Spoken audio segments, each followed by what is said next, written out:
Hello everyone. आज हम history शुरू कर रहे हैं। हम आज से हिस्ट्री पढ़ेंगे। तो हिस्ट्री में हमें क्या पढ़ना है वो सब बता दे रही हूँ। तो हिस्ट्री को हम 3 पार्ट में बांटते हैं। एक है प्रागैतिहासिक, आद्य ऐतिहासिक और ऐतिहासिक। बहुत बड़ा पार्ट है, तो इसको हम सीक्वेंस वाइज पढ़ेंगे। तो पहले ये देखते हैं हम कि हिस्ट्री कहते किसे हैं, मतलब इतिहास कहते किसे हैं, इतिहास के जनक कौन है, इसे कितने कालखंड में बांटा गया है, ये सब पढ़ेंगे हम। तो पहले देखते हैं इतिहास कहते किसे हैं। तो इतिहास जो है वो अतीत का अध्ययन होता है। अतीत के अध्ययन को हम इतिहास कहते हैं। जो हमारा बीत गया है उसको हम उसके अध्ययन करते हैं, उसी को हम इतिहास कहते हैं। और हिस्ट्री के जो हैं वो इतिहास के जनक कौन है, तो हेरोडोटस को हिस्ट्री के मतलब इतिहास के जनक कहते हैं। फादर ऑफ हिस्ट्री जो है वो हेरोडोटस को कहते हैं। अब इतिहास को हम कितने कालखंड में बांटते हैं, तो इतिहास को हम 3 खंडों में बांटते हैं। पहला है हमारा प्रागैतिहासिक, दूसरा है आद्य ऐतिहासिक और तीसरा है हमारा ऐतिहासिक। तो प्रागैतिहासिक प्रागैतिहासिक जो है इतिहास का वह समय है जिसमें मानव जो है वो पढ़ना लिखना नहीं जानता था। ये प्रागैतिहासिक जो है, यह इतिहास का वह समय जिसमें मानव जो था वो पढ़ना लिखना नहीं जानता था, और इसकी जानकारी केवल पुरातात्विक साक्ष्य से मिली है। अब पुरातात्विक साक्ष्य से ही मिल पाएगी, क्योंकि उस समय का जो मानव था वो पढ़ना लिखना नहीं जानता था, इसलिए यहाँ पे कोई लिखित अवशेष नहीं मिला, कुछ भी नहीं मिला लिखित। तो उस समय इससे यही पता चलता है कि उस समय का जो मानव था वो पढ़ना लिखना नहीं जानता था। और इसके अंतर्गत प्रागैतिहासिक काल के अंतर्गत हम रखते हैं पाषाण काल को। अब पाषाण काल को रखते हैं। और आद्य ऐतिहासिक में हमारा, इसको बस ऐसे ही देख लेते हैं। आज हम पढ़ेंगे प्रागैतिहासिक काल, इसको बस ऊपर से देख लेते हैं। तो आद्य ऐतिहासिक काल को हम प्रोटो हिस्ट्री भी कहते हैं। और इसमें जो था वो लिखित तो मिला है। आद्य ऐतिहासिक काल में लिखित तो मिला है, बस इसे पढ़ा नहीं जा सका। आद्य ऐतिहासिक काल का जो लिखित मिला है इसमें जो है वो सिंधु सभ्यता भी आता है, कांस्य युग इसे कहते हैं, और इसमें हड़प्पा सभ्यता भी आती है। ओके। और ऐतिहासिक काल को हम हिस्टोरिक पीरियड कहते हैं। इसमें लिखित भी मिला है और इसे पढ़ा भी जा सका है। और इसमें कौन कौन से आएंगे, तो इसमें आएगा प्राचीन भारत, मध्यकालीन भारत, आधुनिक इतिहास, आधुनिक भारत और समकालीन भारत। इसमें इतना आएगा। तो आज हमें पढ़ना है पाषाण काल। तो चलिए पाषाण काल शुरू करते हैं। देखते हैं पाषाण काल यानी प्री हिस्ट्री यानी स्टोन एज को पाषाण काल कहते हैं। पाषाण काल कहते किसे, पहले ये देख लेते हैं। तो पाषाण काल वह समय जब मानव पत्थर के औजार और हथियार का उपयोग करता था। यह इतिहास का वह काल है जब मानव जो था वो पत्थर के हथियार और औजार का उपयोग करता था। उस काल को हम पाषाण काल कहते हैं। अब पाषाण काल को हम 4 कालखंड में बांटते हैं, 4 भागों में। एक है हमारा पूरा पाषाण काल, एक हमारा मध्य पाषाण काल, एक हमारा नवपाषाण काल और एक है हमारा ये ताम्र पाषाण काल। तो पहले हम देखते हैं पूरा पाषाण काल। ये पूरा पाषाण काल जो था वो बहुत ज़्यादा लंबा पीरियड था। ये मतलब चला है 25 लाख ईसा पूर्व से 12,000 ईसा पूर्व तक, मतलब काफ़ी ज़्यादा लंबा पीरियड था ये पूरा पाषाण काल। ये जो चला है 25 लाख बीसी से 12,000 बीसी तक। इस समय का जो मानव था वो खाना बदोश था, यानी खाद्य संग्राहक, जो बस खाने पर ही निर्भर रहे। जैसे जानवरों की बात ही था, जैसे जानवर रहते ना बस उन्हें खाने से मतलब रहता है और किसी चीज़ से मतलब नहीं रहता। सेम वही हालत जो उस समय की मानव की थी। उस समय का मानव जो था वो आखेट करता था, अपना पेट भरने के लिए शिकार करता था। और उस समय का जो हथियार था वो पत्थर के हथियार, वो औजार तो थे वो बहुत बड़े बड़े होते थे। और यहाँ इस समय की जो सबसे बड़ी उपलब्धि है वो है आग की खोज। पूरा पाषाण काल में आग की खोज हो गई थी। अब हमें क्वेश्चन पूछता है कि मानव जाति का पालना किसे कहते हैं। तो मानव जाति का पालना जो कहते हैं वो अफ्रीका को कहते हैं, क्योंकि सबसे पहले मानव यहीं पे रहा है अफ्रीका में, इसलिए इसे मानव जाति का पालना भी कहते हैं अफ्रीका को। अब देखते हैं हम मध्य पाषाण काल। तो मध्य पाषाण काल हमारा जो था वो 12,000 BC से यानी कि 12,000 ईसा पूर्व से 5,000 ईसा पूर्व तक, ये इसके मुकाबले तो मतलब पूरा पाषाण काल के मुकाबले ये छोटा ही टाइम पीरियड था। तो मध्य पाषाण काल जो था वो हमारा 12,000 से 5,000 BC तक चला है, यानी 5,000 ईसा पूर्व तक चला। यह जो मध्य पाषाण काल था यह पूरा पाषाण काल के बाद का समय था, और इसमें जो मानव था, इस समय का मानव के जो हथियार थे वो छोटे हो गए थे। पहले बड़े हथियार थे, फिर पूरा पाषाण काल में बड़ा हथियार था, फिर उससे छोटा हो गया। मानव का जो हथियार था वो छोटे हथियार का उपयोग करते थे। इसे माइक्रोलीथ भी कहते हैं। छोटे हथियार का यूज जो करते हैं उसको हम, इस काल को हम माइक्रोलीथ भी कहते हैं। और इस समय जो मानव था वो का जो सबसे प्रमुख कार्य हो गया वो अंत्योष्टि यानी अंतिम संस्कार कार्यक्रम था। पूरा पाषाण काल में मुख्य कार्य था वो जो खोज हुई थी, मुख्य उपलब्धि जो थी वो आग की खोज थी। और मध्य पाषाण काल का मुख्य जो कार्य था, प्रमुख कार्य, वो अंत्योष्टि यानी अंतिम संस्कार था। इस समय का जो मान था वो अंतिम संस्कार करने लगा था। यहाँ पे मध्य पाषाण काल में ही पशुओं के अवशेष मिले हैं, इसी से पता चलता है यहाँ पे पशुपालन होता था। वो अवशेष कहाँ मिले हमें, वो आदमगढ़ की MP यानी मध्य प्रदेश में मिले, मध्य प्रदेश के आदमगढ़ जिले में। और अव्यवस्थित ढंग से खेती कहाँ कहाँ मिली है, तो वो मिली हमारे आदमगढ़ यानी मध्य प्रदेश से, बागौर के राजस्थान के बागौर जिले से, और यूपी की राय बहादुरगढ़ से। ये अव्यवस्थित ढंग से खेती थी। व्यवस्थित ढंग से खेती तो हमें मिली नवपाषाण काल में। नवपाषाण काल में जो मानव था वो मतलब व्यवस्थित ढंग से खेती करना सीख गया था। तो ये हमारा मध्य पाषाण काल हो गया। अब नवपाषाण काल देखते हैं। नवपाषाण काल को हम नवपाषाण काल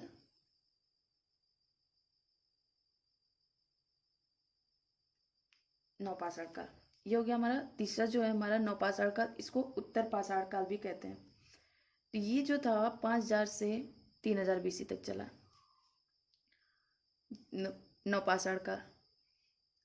तो यहाँ पे जो वो विशाल 100 के ढेर देखने को मिले, इसे मेगालिथ भी कहते हैं। इस काल को मेगालिथ, विशाल 100 के ढेर की वजह से इसे मेगालिथ कहते हैं।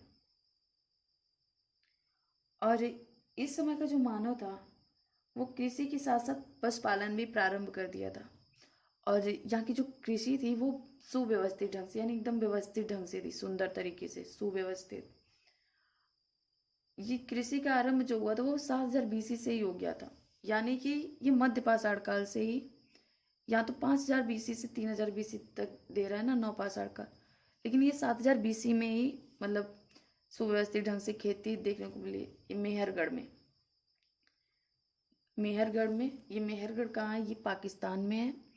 कीर्थर और सुलेमान पहाड़ियों के बीच में ये मेहरगढ़ है। यहाँ पे गेहूं के साक्ष्य मिले हैं, और जौ का साक्ष्य जो मिला है वो ईरान से मिला है, इसी समय मिला था। ये मानव जो इस समय का मानव जो था वो उसका प्रवास था, मेहरगढ़ में रहता था। मेहरगढ़ की सुलेमान और कीर्थर पहाड़ियों के बीच में रहता था। जब जहाँ पे इंसान रहते हैं वहाँ पे अब रहेंगे तो उन्हें खाने के लिए अनाज की ज़रूरत पड़ेगी, तो खेती करने लगे थे। अब जानवर यानी कुत्ता पाल लिए थे, उसमें कुत्ता का साक्ष्य मिला है, यानी कि वो उस समय का जो मानव था वो कुत्ता पालता था, यानी जानवर पालते थे वो। और यहाँ की 7,000 BC में 7,000 BC और वो मेहरगढ़ के में गेहूं का जो वो साक्ष्य मिला है, और ईरान में जो था वो जौ का साक्ष्य मिला है। इस समय का मानव जो था वो मनका और पहिया की खोज कर लिया था। मनका यानी घड़ा और पहिया की खोज कर लिया था। ओके, अब जो पहली कृषि थी जो मानव की वो जौ और गेहूं की थी। ये जौ और गेहूं, पहले जौ और फिर गेहूं। ये जो मानव की सबसे पहली कृषि थी। अब हमारा आता है ताम्रपाषाण काल। और हाँ, नवपाषाण काल में ये भी पूछेगा कि मानव द्वारा पाला गया सबसे पहला पशु कौन था, तो वो हमारा कुत्ता था। नवपाषाण काल में मानव द्वारा पाला गया पहला पशु कुत्ता था। ओके, कुत्ता था। अब देखते हैं, और यहाँ पे मानव जो था वो बर्तन बनाना सीख गया था, यानी मृदभांड वहीं से मिला है, मन का घड़ा, पहिया, ये सब बनाना सीख गया था मानव। फिर ताम्रपाषाण काल, यह जो पाषाण काल था ये अंतिम था। पाषाण काल का ताम्रपाषाण काल जो था वो पाषाण काल का अंतिम समय था। इस समय मानव ने तांबे की खोज की थी। ये जो तांबे की खोज की थी, इस समय मानव ने तांबे की खोज की थी, और जिस कारण औद्योगिकीकरण शुरू हो गया। तांबे की खोज की वजह से यहाँ पे औद्योगिकीकरण शुरू हो गया था। इसी औद्योगिकीकरण का जो विकसित रूप है वो हमें मिलता है देखने को सिंधु सभ्यता में। विकसित रूप कहाँ मिलता है? विकसित रूप जो हमें मिलता है वो सिंधु सभ्यता में मिलता है। सिंधु सभ्यता में देखने को मिलता है ये औद्योगिकीकरण का जो विकसित रूप है। ओके, तो हमारा ये मतलब पाषाण काल अब खत्म हो गया। अब हमें कुछ और पढ़ना है इसमें, तो वो भी देख लेते हैं। अब हम देख लेते हैं कि मतलब इसमें क्वेश्चन किस टाइप के पूछते हैं। तो इसमें क्वेश्चन पूछता है कि मान लीजिए क्वेश्चन पूछ लिया कि किस काल के में मानव जो था वो आखेटक यानी शिकारी था, और किस काल का मानव जो था वो खानाबदोश था। तो खानाबदोश और शिकारी तो पूरा पाषाण का काल का मानव था, जो सिर्फ खाने से उसे मतलब रहता, जानवरों की भांति था, बस खाने से मतलब था। तो वो तो था पूरा पाषाण काल में। इसी समय का मानव जो था वो खानाबदोश था।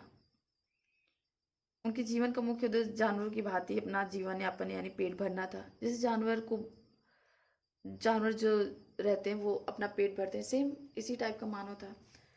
तो ये हमारा क्वेश्चन हो गया, किस काल के किस काल में मानव जो था वो आखेटक यानी शिकारी था, तो वो था पूरा पाषाण काल में। और सेकेंड नंबर ये पूछ देगा कि किस स्थान में पहली बार चावल का साक्ष्य मिला। ये तो हम आपको बताया नहीं, हम तो गेहूं के बताए। गेहूं का साक्ष्य कहाँ से मिला, तो वो मेहरगढ़ से मिला है, और जौ का साक्ष्य वो ईरान से मिला है। तो गेहूं का साक्ष्य जो मिला है वो यूपी के कोल्डियाबाद से मिला है। तो यूपी में कोल्डियाबाद वो जो है इलाहाबाद में है। ओके, अब कुछ और बचा है वो देख लेते हैं। अब इसमें मैप में देख लेते हैं, ये इंडिया का मैप है। अच्छा नहीं बना हुआ है, लेकिन फिर भी आपको समझ में आ जाएगा कि कहाँ पे क्या क्या है। ये यहाँ पे जो है वो पाकिस्तान में। तो यहाँ पाकिस्तान में जो मेहरगढ़ है, मेहरगढ़ में हमें गेहूं के साक्ष्य मिले। ये तो आपको बता दिए थे, गेहूं के साक्ष्य मिले वो कब मिले, 7000 BC यानी 7000 ईसा पूर्व, मेहरगढ़ में। ये मेहरगढ़ कहाँ पे है, तो सुलेमान और किरतर पहाड़ियों के बीच में। ओके, और फिर जम्मू एंड कश्मीर में गर्द आवास मिले। गर्द आवास जो ठंड से बचने के लिए, तब मतलब मानव जो था, अब तो सबके पास शाल स्वेटर रहता है, लेकिन तब तो कुछ नहीं था। तो जो मानव था वो गर्द आवास बना के, जम्मू कश्मीर में तो ठंड पड़ती है ना, तो यहाँ जो था वो मानव गर्द आवास मतलब ज़मीन के नीचे आवास बना के रहने लगा था। और ये कहाँ पे, जम्मू कश्मीर के बुरजोम में मिला है गर्द आवास। यूपी के कोल्डियाओं में हमें चावल के साक्ष्य मिले हैं, ये चावल के साक्ष्य। और एमपी के भीमबेटका में चित्र वो शैली मिली है, शैल चित्र मिले हैं भीमबेटका में, भीमबेटका गुफाओं में। तो एमपी में वो रायसेन जिला के वहाँ पे मिला है।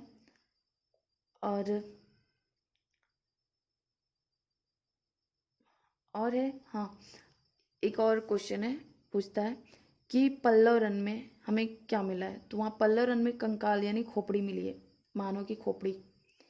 वो पल्लव रन जो है वो मद्रास में, प्रेजेंट टाइम में चेन्नई हो गया, तब मद्रास था, वहाँ पल्लव रन में। ओके, यहाँ पे मानव का कंकाल यानी खोपड़ी मिली है। अब हमारा क्वेश्चन है कोपेनहेगन संग्रहालय किस लिए प्रसिद्ध है? तो कोपेनहेगन जो संग्रहालय वो पुरातात्विक स्रोत के लिए प्रसिद्ध है, और ये कहाँ पे है? तो डेनमार्क, यूरोप के डेनमार्क में है। ओके, अब सेकेंड नंबर, भारत में संग्रहालय कहाँ पे है? तो भारत का संग्रहालय जो वो भोपाल में है, और संग्रहालय का नाम क्या है? तो संग्रहालय का नाम है इंदिरा गांधी मानव संग्रहालय। और ये किसके अधीन काम करता है? तो ये सांस्कृतिक मंत्रालय के अधीन काम करता है। ओके, ये इतना याद रखिएगा कि ये भारत में जो संग्रहालय, पुरातात्विक स्रोत का संग्रहालय जो है वो है भोपाल में, और उस संग्रहालय का नाम है इंदिरा गांधी मानव संग्रहालय, जो सांस्कृतिक मंत्रालय के अधीन काम करता है, ये अधीन है। फिर पूछेगा भारत में पुरातात्विक के जनक कौन है? तो भारत में जो पुरातात्विक के जनक है वो कनिंघम है। और अगर विश्व में पूछेगा पुरातात्विक के जनक, तो वो हैं रॉबर्ट ब्रूस। यहाँ पे देखिए लिखा है ना, सॉरी बताने के चक्कर में भूल गई, फिर से देख लेते हैं एक बार। ये देखिए, ये कोपेनहेगन संग्रहालय, ये विश्व का संग्रहालय है कोपेनहेगन, जो है डेनमार्क में। डेनमार्क कहाँ पे? तो यूरोप में है। ये पुरातात्विक स्रोत का जो संग्रहालय होता है वो है कोपेनहेगन संग्रहालय। ये विश्व का संग्रहालय है, विश्व के नंबर पे। अगर भारत में पूछेगा, भारत का संग्रहालय, भारत में पुरातात्विक स्रोत का जो संग्रहालय वो कहाँ पे है? तो वो है भोपाल में, भोपाल में। और इस संग्रहालय का नाम है इंदिरा गांधी मानव संग्रहालय, जो सांस्कृतिक मंत्रालय के अधीन काम करता है, सांस्कृतिक मंत्रालय के अधीन। अब हमारा थर्ड नंबर है कि अगर पूछेगा भारत में पुरातात्विक के जनक कौन है? कौन थे? है नहीं थे। भारत में पुरातात्विक के जनक जो है वो कनिंघम थे। और अगर वर्ल्ड लेवल पूछेगा, वर्ल्ड में पुरातात्विक के जनक कौन है, यानी भूगर्भ के बारे में जानकारी किसने दी? पुरातात्विक तो वही होता है ना जो भूगर्भ के बारे में जानकारी दे। भूगर्भ मतलब जो भूमि को खोद के, मतलब जमीन को खोद के जो स्रोत निकालते हैं, जो भी उससे मिलता है स्रोत, उसी को हम कहते हैं पुरातात्विक। तो वर्ल्ड पे जो है वो हैं रॉबर्ट ब्रूस। कनिंघम वो जो है वो भारतीय पुरातत्वविद है। कोपेनहेगन जो वो विश्व संग्रहालय, विश्व संग्रहालय, ये तो बता दिए आपको। हाँ, भारत में कृषि के प्राचीनतम साक्ष्य जो मिले हैं वो जो अभी कुछ जो प्राचीनतम साक्ष्य जो मिले हैं अभी, वो है लेहुरा देव। वो 8000 ईसा पूर्व मिले थे चावल में, 8000 ईसा पूर्व। अगर आपसे क्वेश्चन पूछता है कि मान लीजिए क्वेश्चन पूछा कि कृषि के प्राचीनतम साक्ष्य कहाँ से मिले हैं, तो ऑप्शन में दिया है लहुरा देव और कोल्डियवा। तो आप लहुरा देव मारेंगे क्योंकि ये कोल्डियवा से पहले मिला है, लहुरा देव में चावल के साथ, उसके बाद कोल्डियवा। अगर सिर्फ या दिया है, सिर्फ अगर ऑप्शन में सिर्फ कोल्डियवा दिया है, लहुरा देव नहीं है, तो आप कोल्डियवा को मारेंगे, टिक करेंगे। ओके, ये जो लहुरा देव वो भी इलाहाबाद में ही मिला है, वो इलाहाबाद में ही है। यहाँ पे भी चावल का साक्ष्य मिला है। तो ये 8000 ईसा मतलब ईसा पूर्व में मिला है। अब पूछेगा क्वेश्चन कि गेरुवर्डी मृदभांड, हम लोग मृदभांड के बारे में पढ़े ना इसमें नवपाषाण काल में, तो वही अगर पूछे गेरुवर्डी मृदभांड कहाँ पे मिला है, तो गेरुवर्डी जो मृदभांड है वो हस्तिनापुर में मिला है। हस्तिनापुर कहाँ पे? हरियाणा में। हस्तिनापुर महाभारत से आप याद रखिएगा, उसी में हस्तिनापुर में जो लड़ाई हुई थी महाभारत में, उसी से आप याद रखिएगा, हस्तिनापुर में गेरुवर्डी मृदभांड मिले। सबसे लंबे समय तक कौन सा मतलब शहर रहा है तीनों युग में, कौन सा रहा है? तो वो है मेहरगढ़। वो सबसे लंबे, वो तीनों युग में था, मेहरगढ़। ओके,